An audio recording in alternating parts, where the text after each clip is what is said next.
Hi everybody, Richie here from Team Nimiq.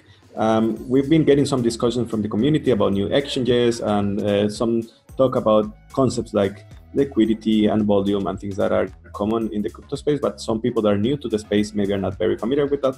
So for that, we decided to have an educational discussion with contributors of the team. So just to make clear also, this is not financial advice. All the opinions shared in this video are the opinions of the participants of the discussion and not endorsed or shared by the entire Nimiq project. And then just to introduce everybody here, maybe you can talk a little bit about yourselves. Okay, thanks, Richie. Yeah, this is Atua. What's up, everybody? I'm Chris. We're both part of social media and video. We did a lot of the vlogging from the very beginning for Team Nimiq, as well as editing most of the videos that are now up. We're also influencers in different topics on YouTube. Atua has basically an adventure site. I have a surfing lifestyle site. And recently we started a crypto YouTube channel on our own just to basically stay more plugged in. And yeah, we just wanted to basically share some of our experiences going from complete noobs 3 years ago to where we are now, and some of the things that we've come across and the hurdles that we've had to come across and learn, and some of the terminology. Cool. Yeah, and I'm Tom, and I help Nimiq out with marketing and content. I also do I've been doing the crypto YouTube thing for about a year, and yeah, own and operate a couple of crypto websites as well. So yeah, and so I bring all that over to Nimiq as well. So yeah. Great. Did you introduce yourself, Richie? I didn't catch that. Did you? You already introduced yourself. Everyone knows who Richie is. Yeah, Richie. Okay. Right. Did you have anything to say to him? Oh, just last thing before we get into some of the content is Atua is here, and he just turned 18 like 4 months ago, and he's learning a lot about this whole crypto thing. So we want to bring him on to these kind of podcasts so that if he has any questions or if there's anything that he wants to learn, he can ask us questions, but at the same time he can absorb and kind of learn a lot of the stuff we talk about, so he can become a true crypto guru. Okay, cool. So remember everybody to create an account in nimiq.com, and let's get down to business.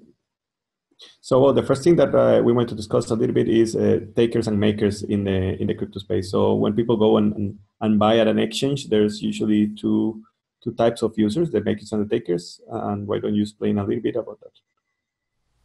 Well, Tom, you're the one that kind of explained it the best to us, so I'll let you explain what is a maker and a taker in an exchange transaction. Yeah. So basically, like if you as a user bumble onto an exchange like KuCoin, for example, the thing is that when you're going in and buying, say, NIM, there's an opposite side of that trade. So the guy that you're buying the NIM off, for example, is a guy that's placed an order to sell NIM in the order book, right? You're not trading against an exchange or anything else. The exchanges basically match buyers and sellers of cryptocurrency. So you, as the guy going in and buying or selling it at the market rate, you're basically a taker. And the guys with the orders queued up in the order book that will give you that instant liquidity to execute that order, they are the makers. So yeah, I hope that kind of makes sense. Yeah, that makes sense. Atua, do you have any? So Atua is still learning a lot of the stuff, so he may jump in with a question. So if there's something that isn't clear, and I think a lot of people can appreciate that if they're learning this stuff, so feel free to jump in with any questions. Okay, yeah, that makes sense to me. Yep, and you said something actually very interesting. You commented about liquidity, and what is exactly liquidity? Yeah, sure, I can take it. So basically, liquidity, like in a nutshell, it's like the ease at which an asset can be converted into key trading pairs like Ethereum, BTC, USDT, without impacting on its market price. So what I mean by that is that so if the liquidity is poor, I think about it as like a sliding scale. If there's not many orders in that order book, and you're going to put in a 1 Bitcoin buying an M, you might get a lot of slippage, right? So the price that you're quoted might be way different to the price that you actually get because you're eating up the order book to one Bitcoin, if you see what I mean. So in a nutshell, liquidity is like how much that price actually slips when you buy or sell on a crypto exchange. If that. Yeah, I think most people would look for the price on like Coin Market Cap first, and then they see the price and then they go, oh, I want to go buy it at that price. So then they go log into an exchange. And the other thing to note is different exchanges might have a slight difference in price. And then when you go to buy, you don't get it at the price you saw it at, and it can be disappointing, right? I guess you like, it could be easy to yeah, of course. And like liquidity is like the reason why, because that's the thing with smaller cap altcoins is that liquidity is not really there. And that's why if you're bumbling it onto an exchange and you might be buying $1,000 worth of that cryptocurrency, the price that you see isn't necessarily the price that you get. And if that's the case, then that coin has got poor liquidity. So yeah, that's an important thing to look out for sure. Yeah. So you commented about slippage. Sorry, you commented about the slippage. Slippage then is basically this, the lack of liquidity produces a slippage, which is a negative thing for somebody going in and out of a coin. Yeah, exactly. I mean, a good way of thinking about it is it's like, imagine if you're exchanging money to go on a holiday, you know? Hey, I want to come visit you, Vichy, and I want to buy US dollars, right? I want to change my pounds to US dollars. If I go to TravelX and exchange that money, there's going to be a spread, right, between the buy and the sell. So if I exchange that money a certain amount of times, I'll end up with nothing, right? The same is true with cryptocurrency exchanges in the sense that the slippage is basically the spread. So I might slip when I'm buying in with Bitcoin. I might have a 2% slippage on the upside, buying $500, for example. And then I might have that slippage on the downside if I'm selling. So the spread might be for a small amount, like $200, $300, $400. There might be a 4% spread due to the slippage, even though you quoted one mid-market rate price, if you see what I mean. I think one thing that might be good to point out is slippage is actually a choice, meaning that you can say I only want to buy it at a certain price, but if the liquidity isn't there, it'll take forever to buy. However, if you say I just want to buy this amount of NIM and I'll buy it at whatever the market price is, and you put in a market order, then it'll basically just chase the price up. So slippage is kind of a choice, but a lot of people might not understand like how that works. Yeah, and the way you get around that is limit orders, right? So that you might go, hey, I want a certain price or whatever to buy NIM on KuCoin. I'm not willing to take any less, right? So in that case, you can set your limit orders and all is good. But where slippage burns people is the people that bumble onto an exchange and they market buy or they market sell. And that's when the order books really matter, as you say. Yeah. Yeah, because people want to get the coin right there and then. They don't want to wait a week or 2 weeks. And if you have low liquidity, that's what can sometimes happen is you might never get the price that you see, or it might take a week or two, or who knows how long. And that's low. That's one of the effects of low liquidity, right? Yeah, exactly. So then the amount of coins that are available at a certain price are basically what define liquidity in that sense. If a lot of people are selling a certain coin, then that creates more liquidity. If there's not enough people selling that coin or buying that coin, then that decreases the liquidity. Yeah, I mean, with liquidity, you've got to think about either side of the market in the sense that what liquidity is and bulking up those order books is like being that person that says, hey, I want to buy NIM at a certain price and putting those orders into the future, right? And making up that side of the book. And it's the same thing with selling, right? So yeah, I mean, that's the key thing to kind of like, when it comes to that liquidity, it's basically people saying just like, hey, I want to put orders into that order book for later. And you're not going to go in and market buy right now, because if everyone's market buying, then there's going to be no order books. If you see what I mean. Yeah. So you have a lot of different traders and they have different objectives. So you might have a bot trader that's just trying to make a small percentage, or you might have a swing trader that's trying to make a little bit more. So he'll throw, he'll thicken the books up in different areas of the trade, of the order books. So the way I like to think of it is when you have proper liquidity, you can get in and out of a trade pretty quickly because there's enough people that are selling at the price that you want that you can get out of the market price as opposed to having to chase it up and down, right? Yeah, exactly. I mean, it's like, hey, I don't know. I mean, I'm not so sure like what Google shares are valued at the moment, but a few $100, I think, right? A share, right? The thing is that if you're buying and selling Google shares, the spread's going to be like 1%. You can buy that Google share for say $500 and sell it for like 1 cent less, and that's it. So that's an example of like really good liquidity and small amounts of slippage, if you see what I mean. Well, one thing I want to point out is I think a lot of people, like, I don't know if whoever's watching this, they know that they can go to CoinMarketCap and then you can go to a particular coin and then you can click on what's the tab to go see what exchange it's trading at, and then markets. Yeah, markets. Yeah, and then you can pick adjusted or reported, and then if you look down the line of that coin for the trading pair, say BTC, it'll have a liquidity number, and that's the amount of basically money on both ends that's in the trade. But what a lot of people don't realize is some exchanges will do little things like they'll put in ridiculous liquidity in places where nobody would ever buy it, like for example, or sell it. For example, you could say I'm willing to buy, $5 million of Bitcoin at $10, and that would go on the liquidity, wouldn't it? But the price will never go down there. So you got to be aware of that too, right? You got to know how to look at the order books. Yeah, exactly. And basically that's why if you click on the market depth button on an exchange or whatever, you'll see like a V. You see a V shape, right? Yeah, you see that kind of mid-market. Yeah, exactly. And you let the mid-market price in the middle. So obviously, like I say, if you gave Coinbase Pro or whatever, you can have guys that are willing to basically sell Bitcoin at like $100,000 right now, right? But the thing is, it's like, how likely is that to be filled anytime soon? I mean, we hope that it's like soon, but maybe we'll be waiting a while for that. Yeah, and you're right.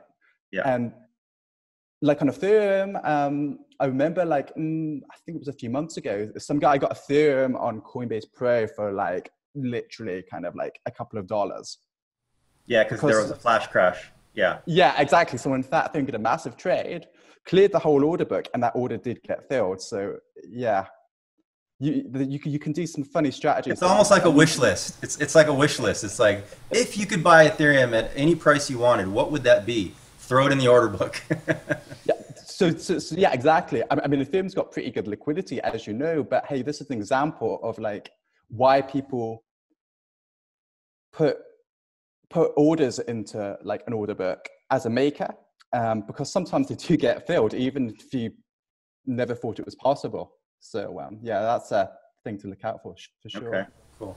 So I think we understand maker, taker, we understand liquidity. What was the next topic? I want to actually go ahead and say, well, or ask, what then talking about liquidity, why is liquidity so important for a project like, for example, for Nimiq in this sense? For a small cap project that's trying to work its way, up and and grow and expand. Tom, you're pretty good at starting it off, so why don't you go, and then we'll add in. I mean, it's just simply a matter of just like, hey, if you hear about an altcoin project like Nimiq, chances are, well, your typical person is going to be wanting to probably to acquire a few $100s worth of that cryptocurrency, right? So the problem is that typical user goes on to an exchange like KuCoin, and the liquidity isn't there. They're going to incur slippage, right? So they might be thinking that they're going to get that full $200, $300 at a certain price, but the reality of it is that they might get 3%, 4%, 5% off that market price. So you as a user think, hey, like I've lost 3, 4, 5% or whatever because I've got a worse price, I've got less coins than I thought of, and that's not a very nice feeling to have. And it's also for the buyers, from the buyer's perspective, it means that their average cost basis is higher as well. So they need the coin to perform better in order to, get that, 100% return or whatever they're looking for. Yeah. Yeah, what I would like to add to why liquidity is so important is when you have good liquidity, meaning people can get in and out of trades, it actually attracts a wider variety of traders, because there's day traders, there's bot traders, and there's a lot of traders that they won't even touch a project. They won't even look at a project if it doesn't have a minimum amount of liquidity and a minimum amount of volume, both of them. So you miss out on a lot of potential people that can discover and spread the word of your project. And the other thing is when you do have, you know, a nice balance of liquidity, volume, and you have a nice balance of different types of traders coming in, then you send a lot of signals out to, for example, like CoinMarketCap will send out signals like, oh, this coin has decent volume, or it's a top gainer, and then everybody wants to go, what's going on over here? And then it becomes a discovery point, because it's kind of like social proof for traders. If you see a coin that has liquidity and volume, like real liquidity, and it's not fake, it's like social proof for traders, because they go, this is a solid project, it's being traded. Yeah, I mean, it goes more than that. You know, it goes beyond that, though, because if you're a trader, you don't want to be trapped in a position, right? So Right. if you don't have if the liquidity is not there in the coin, and you cannot trade it in and out easily with the amounts that you want, you're going to be stuck in that trade and unable to get out of it. And, you know, hey, if you're a crypto trader, that's pretty bloody scary, you know? Yeah. Then you're gambling on that liquidity coming back in the future at the price point that you want in order to exit. So yeah. So that's why it's like super important. Yeah, it's like being stuck. I mean, if you're just a believer in the project, it might not matter as much. But I think most people want to be able to get in and out of a position for whatever reason. You just never know. Like maybe you have an emergency in your life, and you need to liquidate. You know, liquidity and volume make sure that you can do that. It just attracts pretty much a much wider variety of trading and traders and styles of trading, I believe. That's my opinion. Any questions, Atua? What do you think? I mean, yeah, it makes sense. Like if just Well, like I have a question, actually. pretty much good for What is everyone if then, you're able now to that get we're in and talking out. about volume as well, because the two of them are related. What is the difference between liquidity and volume? The difference between liquidity and volume. Yeah, great question. Tom, you want to take it Do you again? want me to go? Okay, so like the way to think about liquidity is that it's the ability to buy any coin like in the here and now at a certain price point, right? Whereas volume is basically like the amount of reported trades that have happened on that trading pair over 24 hours, if you see what I mean. It could be NIM BTC, NIM Ethereum, whatever. So yeah, volume is like the trades that are reportedly executed, and liquidity is like, hey, being able to buy right here, right now, and at what price. So yeah. Yeah. Liquidity is like supply, and volume is like velocity, if you're talking about like a money or a currency. Because you could literally have a huge amount of liquidity, but zero volume. You could have a whole bunch of people willing to buy at this price and a whole bunch of people willing to sell at this price, but nobody trading. So you could have great liquidity, but zero volume.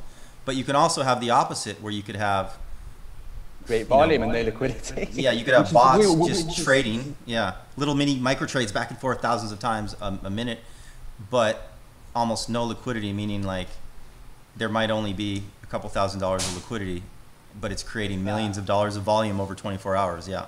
Yeah, I mean, and the latter is more common in crypto. You know this. Yeah. Yeah. Interesting. And actually, for exchanges, I think volume is pretty important because it's actually what makes them money. So when they're looking into listing an exchange, listing a project, they look at their current volume, and for them that is maybe a flag of how many users, how many traders are willing to trade it, and that is important for an exchange. And for users, I think an exchange is important because it creates visibility, right? And it brings the project to new eyes. Yeah. I mean, obviously, if you're running an exchange, you're typically making around 0.5% on the trading fees, right?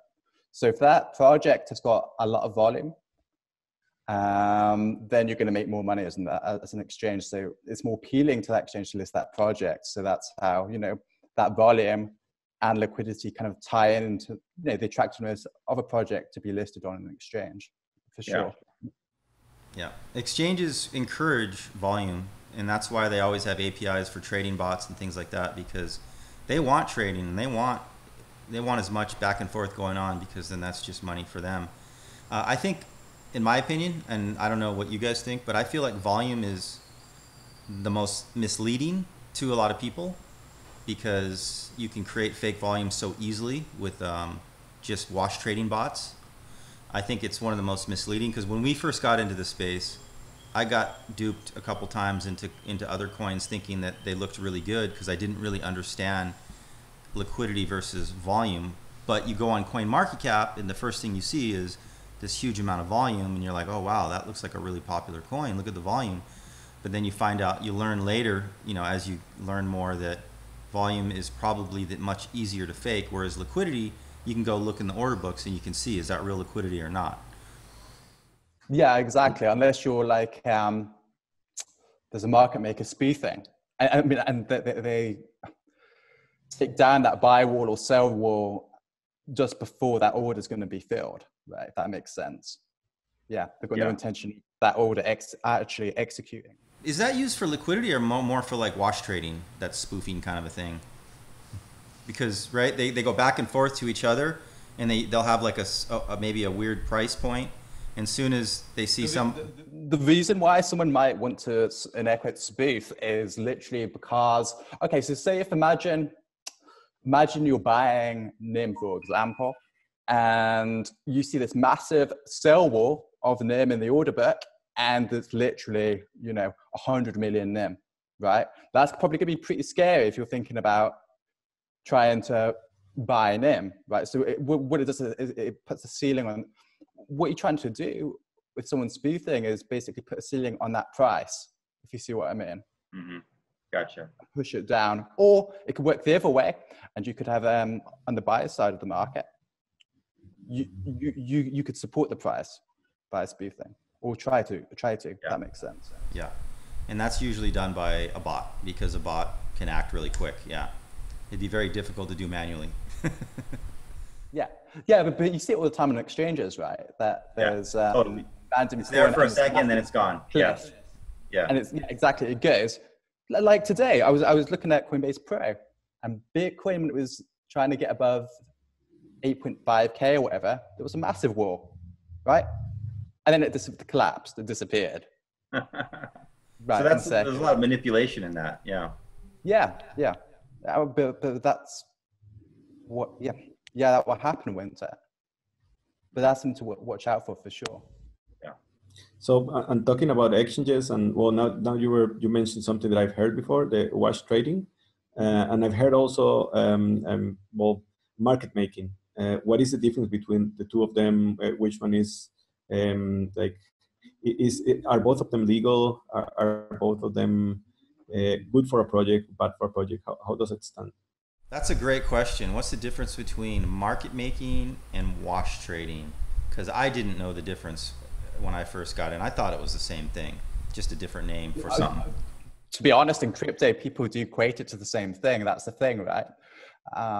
So with market making, it's basically bulking up those order books, right? So that people have got the ability to buy and sell easily, you know, hopefully at prices close to the spot price without much slippage, right?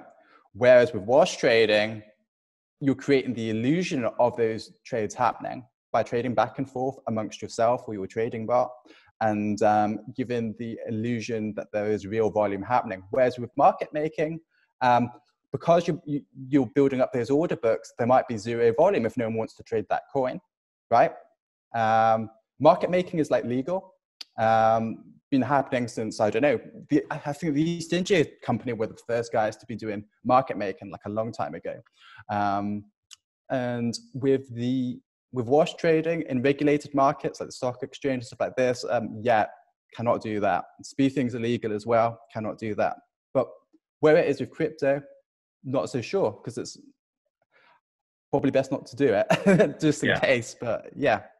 Yeah, the way I like to think of it is market making has two main purposes. One is to provide liquidity, true real liquidity, at, like you said, close to the spot market. And then the second one is to help find a true price discovery, like where should the price of the coin actually be.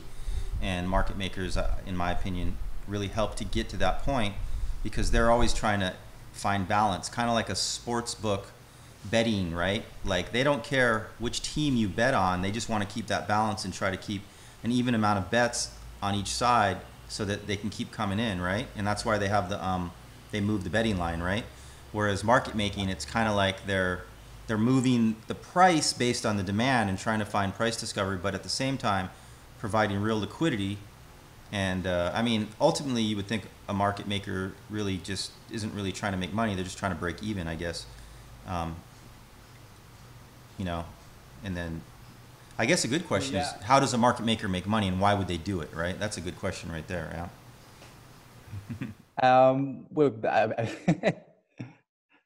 Yeah. Well, you know what the answer is. I mean, a lot of crypto projects pay for market makers, right? Right. Yes. Yeah.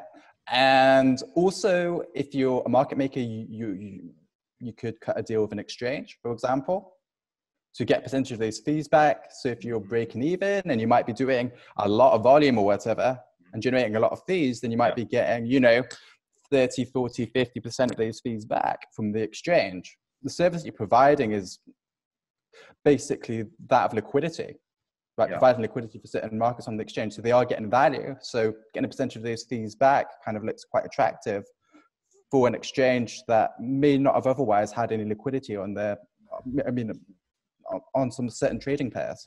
Yeah. Yeah. The other thing I like to add is a trading bot can be both. You can have a trading bot that's designed to just watch trade, and you can actually have a trading bot that's designed to actually do real market making. Because a lot of people think that a trading bot is just to do illegal wash trading, but it's not true. There's trading bots that are designed to actually do basically market making and provide liquidity and help provide price discovery instead of just trading back and forth like that, So that I didn't understand that at first. I didn't realize that, there's like, it's almost like there's a good bot and an evil bot, right? And so, just like there's a good trader and then, maybe somebody who's trying to manipulate it. Yeah. Yeah. I mean, and the reason why is because there's a lot of people that do wash trading, but they kind of brand it as market making in crypto, if you see what I mean. I mean, that's why, like, in crypto, it kind of means the same thing to most people, honestly. Yes. Mm-hmm. But yeah. The other thing I like to point out too for people that are watching this and learning for the first time is what a lot of people might not realize is there's a lot of exchanges out there that will just wash trade a coin without the permission of the coin. So a lot of people see a wash trading going on and they blame it on the coin, but there's a lot of scammy exchanges out there that will pick up your coin or any project they want and they'll just wash trade it. And there might not be anybody trading there, but it'll show up on CoinMarketCap. And people will look at that and go, oh, look at all this wash trading. This project is a scam. But what a lot of people don't realize is it's out of the project's control. Like wash trading is something that can be done by anybody out there. Like you don't really have control of that if another exchange decides to do that. I'm not saying any exchange is doing it, but I'm saying there are scammy exchanges out there that practice that. And that's why you'll see their volume, total volume, be like top 5, but then like everybody's like, don't use that exchange, Yeah, exactly. But the reason why they're trying to do it and increase that volume is to basically rank very highly in CoinMarketCap and trick people under the exchange tabs. Mm-hmm. Exactly. Which is why you see like these random no-name exchanges or whatever, very high up with billions of dollars worth of trade volume. And you ask people, just like, hey, has anyone used this exchange? No one has. Yeah. I think a good practice is like, because I've in the past, I've like found a coin that I'm really interested in, but it's like I never really heard of it until then. And then I'll go on CoinMarketCap and I'll see that they're traded on like 5 exchanges and I haven't heard of any of them.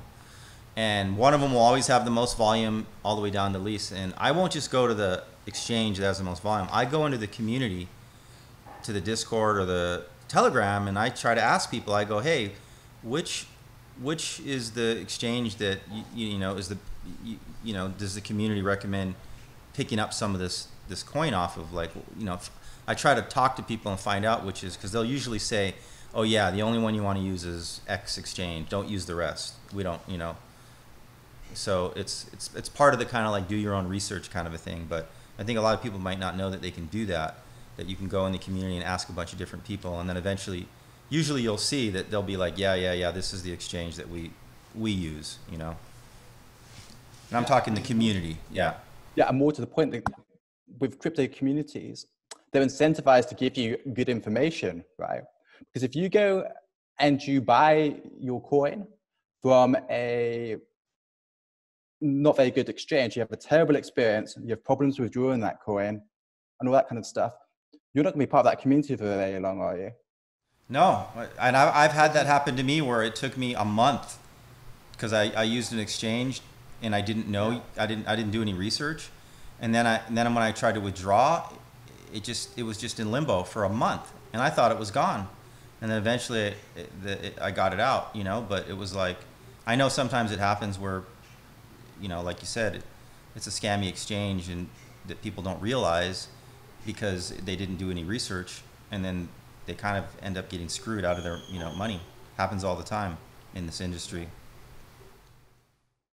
Good. Thank you, guys. Yeah, I think that was actually very informative. Just to summarize, we learned about liquidity. What is it? What is important for a low market cap project like Nimiq, and also for exchanges? What is volume, and why do exchanges care about volume as well? And what is the legal way of creating liquidity, which is market making, and what's its difference to the evil brother watch trading that is also very common in the crypto space. I think that was very cool. Thank you for your time. Also, to remember everybody that the opinions shared in this video are the opinions of everybody that is participating, and not from the entire Nimiq project. And if you like this project, please subscribe. Let us know about that. Please share in the comments any other concepts or things that you would like us to discuss in a future video like this. So if you guys want to give some last remarks and maybe say goodbye. Well, Tua, since you're kind of learning a lot of some of these concepts, do you have any questions at all that sounded confusing to you? Just, I don't really have like a specific question. It was just saying how like it's cool to understand the difference between like two things that are pretty similar now a bit better, like wash trade and market making. Like they're pretty similar, but then there is like a bit of a difference. So that's pretty cool. Yeah, well, they can both create each other, but one's designed to do one thing and one's designed to do the other thing. But liquidity can help create volume, and volume can help create liquidity, and that's why it gets blurred. But I think this kind of information is really important for people new in the market, new to just crypto, you know, and because crypto is so crazy, right? Anybody can go set up an exchanges and be up and running with, you know, in many cases with just an email. So it's dangerous, you know, it's very risky. So I think really getting that kind of information out to people that don't understand it is just good for the crypto space, period, in my opinion. But anyways, thanks. I thought it was fun to talk about that kind of stuff. It was great. Thanks, Tom. Wealth of knowledge. Thanks, Tom. Okay. Thank you, everybody. So see you in the next one. All right, guys. Thanks. Until the next one, right? We'll do more. Peace out. Yeah, we'll do more. Remember to subscribe so you don't miss the next one. Sounds good.